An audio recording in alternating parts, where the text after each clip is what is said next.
بسم اللہ الرحمن الرحیم۔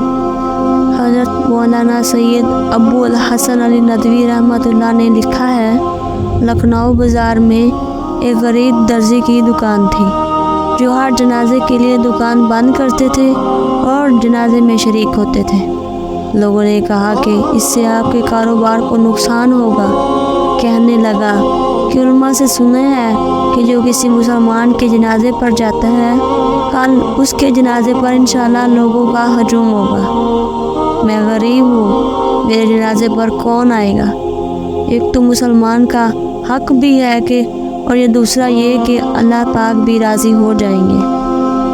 اللہ پاک کی شان دیکھے کہ 1906 میں مولانا عبدالحی صاحب لکھنوی کا انتقال ہوا۔ ریڈیو پر بتایا گیا، اخبارات میں اس جنازے کے اشتہارات آ گئے، لاکھوں کا مجمع تھا۔ جب جنازہ گاہ میں ان کا جنازہ ختم ہوا تو جنازہ گاہ میں ایک دوسرا جنازہ داخل ہوا۔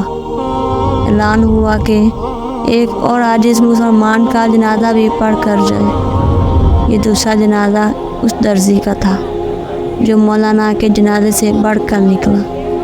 دونوں جنازوں کے لوگ اس میں شامل ہو گئے اور پہلے جنازے سے جو لوگ رہ گئے تھے وہ بھی شامل ہو گئے۔ اللہ پاک نے اس درزی کی بات پوری کر کے اس کی لاج رکھی۔ سچ کہا ہے کہ اخلاص بہت بڑی نعمت ہے۔ سبحان اللہ، سبحان اللہ۔